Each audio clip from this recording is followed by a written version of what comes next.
Assalamualaikum warahmatullahi wabarakatuh. Selamat bergabung di channel Terpada. Kali ini kita akan melanjutkan pembahasan kita tentang sistem kelistrikan di pembangkit. Di mana yang sudah kita bahas sebelumnya, kita coba menjelaskan dari sisi teknis yang sederhana ya. Kemarin sudah kita bahas bahwa ada dalam sistem pembangkit itu ada sistem grounding, ada generator, ada pembangkit utama, kemudian ada MV switchgear, kemudian ada switchyard yang mendistribusikan listrik ke pelanggan atau ke gardu induk. Kemudian di dalamnya juga ada peralatan-peralatan pendukung antara lain DC system, low voltage switchgear, kemudian ada juga SST, station transformer, kemudian ada juga control room. Nah, di sini juga ada peralatan-peralatan pendukung yang lain. Kemudian nanti juga ada DCS dan lain-lain. Nah, kemarin sudah kita bahas tentang salah satu bagian sistem kelistrikan di pembangkit yaitu grounding udah kita bahas kemarin. Selanjutnya pada hari ini kita akan membahas peralatan utama di pembangkit listrik yaitu pada sistem kelistrikannya yaitu adalah generator. Oke, grounding kemarin udah kita bahas. Ini PPT kemarin kita lanjut ke generator. Kali ini kita jelaskan terkait generator yang sederhana saja yang berpendingin udara. Ini adalah generator dengan daya sekitar di bawah 50 MW lah, di bawah 50 megawatt. Pada umumnya generator konstruksinya hampir sama dengan ini, meskipun dengan pembangkit yang lebih besar, mungkin dimensinya lebih besar atau lebih panjang, dengan pendinginannya yang berbeda. Nah, komponen-komponen utamanya yang pertama adalah tentu saja generator adalah ada benda yang berputar, yaitu ada shaft. Shaft ini dari depan sampai belakang, dia nanti akan berputar di couple dengan turbin atau prime mover utamanya. Kalau PLTD dia menggunakan engine dari diesel atau dari gas turbin. Kalau di PLTU juga berarti menggunakan steam turbine. Kemudian kalau di PLTK juga berarti menggunakan turbin dari air, air turbin, water turbin air ya. Kemudian di shaft ini juga menempel di dalamnya ada, jadi yang pertama shaft ya. Kemudian yang pertama yang menempel di rotor atau shaft ini ada disebut juga rotor. Itu ada bagian-bagiannya adalah rotor pull atau rotor winding.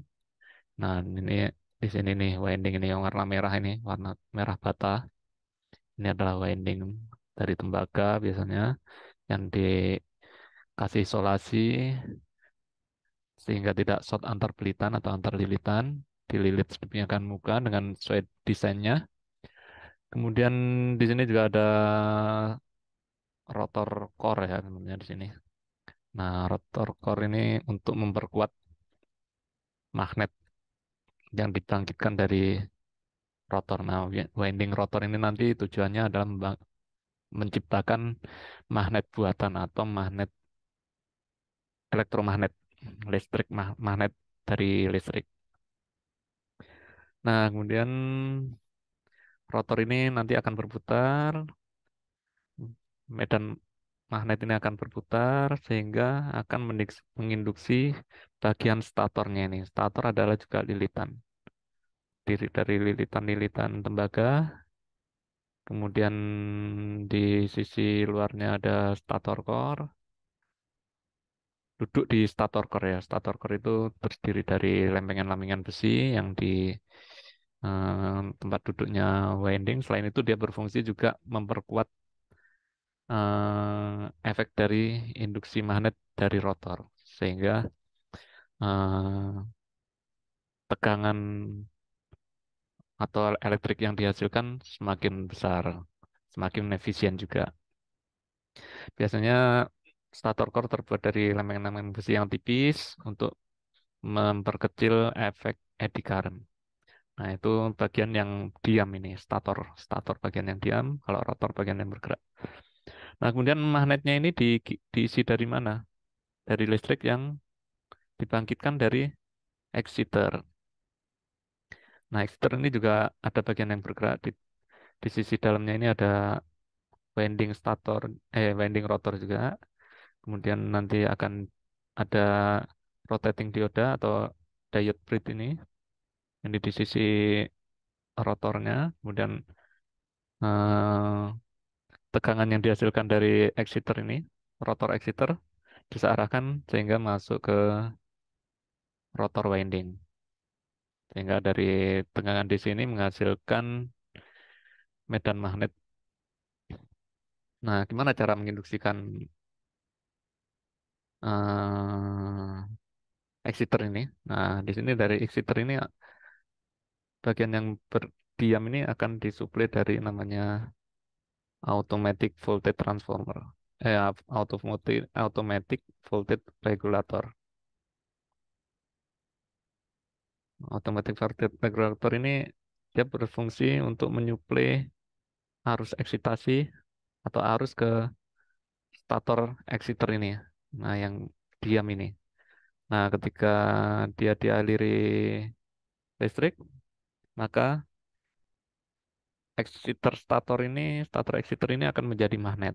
Nah, kemudian pelitan di sisi rotor exciter otomatis akan terinduksi ketika berputar sehingga menghasilkan eh, induksi listrik, induksi magnet dan terjadilah listrik induksi sehingga kemudian listrik induksi itu dilewatkan dioda kemudian dialirkan ke winding rotor ini. Sebenarnya tipenya macam-macam, ada yang langsung dari AVR ini langsung ke rotor menggunakan sistem brush ya atau slip ring kalau di motor-motor Tamiya kita dulu kan ada juga ya, atau motor-motor dinamo-dinamo yang menggunakan brush motor starter, contohnya motor starter motor itu.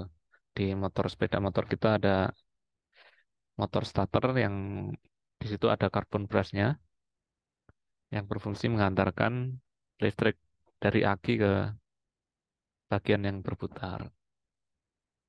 Nah, kemudian bagian berikutnya adalah, nah untuk mengendalikan tegangan yang dihasilkan dari generator ini gimana? Nah, nanti kan generator menghasilkan tegangan berputar sekian RPM sesuai desainnya, kemudian kan akan mengeluarkan tegangan di sisi lain terminal ini. Nah, tegangan output dari generator ini akan muncul di tiga fase ini, RST itu ya. R, S, T. Nah, tegangannya akan muncul sekitar tergantung desainnya ada yang 6 kV, 10 kV, 13 kV, macam-macam ya. Kemudian, nah untuk mengontrol tegangannya ini biar stabil di misalkan 6 kV itu gimana caranya? Nah, di situ fungsi AVR ini selain supaya stabil tegangan output generator maka harus dikontrol dari AVR ini. Nah, untuk mengontrol dari mana dia bisa tahu? Nah, dari di sini ada transformer. Nah, ini transformer dari tegangan 6 kV menjadi biasanya 100 volt, 100 volt AC gitu. Ada yang 110 macam-macam ya. Ini namanya voltage transformer. Nah, ini dari sini nanti ada berapa trafo gitu. Outputnya akan menjadi feedback AVR ini. Nah, jadi AVR akan melihat tegangan dari output generator untuk mengontrol tegangan generator supaya selalu stabil. Selain itu juga nanti ada di sini ada CT juga atau current transformer juga akan menjadi inputan ya, menjadi input dari AVR. Ada arus, nanti juga ada MV atau MVAR menjadi. Nah, nanti kita bahas lebih detail lagi. Feedback yang masuk ke sini ada macam-macam. Oke, kemudian di belakangnya lagi selain fasa RST juga ada titik netral atau neutral point yang yang dibahas di sekilas di pembahasan di grounding. Itu juga kita bahas. Titik netral ini biasanya juga di groundingkan, ditanahkan. Selanjutnya tempat duduknya rotor ini di mana? Rotor atau shaft ini. Nah, dia akan duduk di frame frame generator yang warna biru ini. Nah, ini akan duduk di sini. Ini nanti ada pondasinya untuk menopang generator. Nah, kemudian rotor ini kan berputar juga ya. Nah, dia nanti akan menumpu bergesekan dengan namanya bearing atau kalau di motor ya laker lah. Bearingnya macam-macam, ada yang terbuat dari ball bearing, dari bola-bola bearing, ada yang dari roller bearing, ada juga yang dari jurnal cuman berbentuk besi bulat gitu ya. Jadi besi ketemu besi bergesekan supaya gesekannya menjadi tidak terlalu tinggi itu dikasih minyak biasanya di sini. Minyak yang ditampung atau juga yang dipompa, minyak pelumas. Dipompa dari minyak pelumas. Ini dipompa oleh oil pump. Nanti macam-macam juga di sini. Oil pumpnya ada yang AC pump, ada yang DC pump, tergantung kondisinya.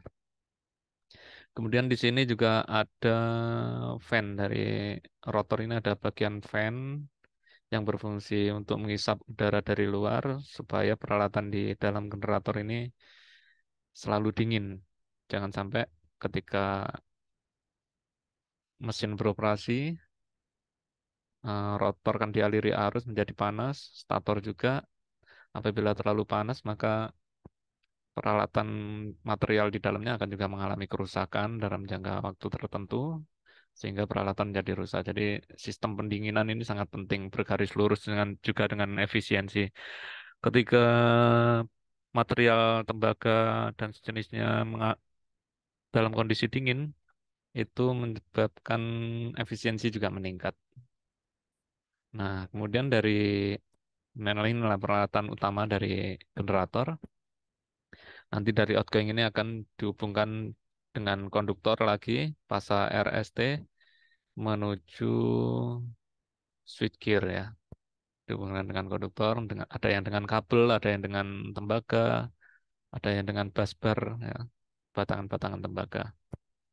Kemudian ada lagi apa? Ya, peralatan yang utama adalah itu ya, dari generator tadi sudah sebut exciter, diode breed ini untuk mengarahkan dari tegangan yang dihasilkan dari exciter. Kemudian shaft adalah bagian utama dari rotor yang berputar. Kemudian ada rotor pole atau tempatnya winding rotor.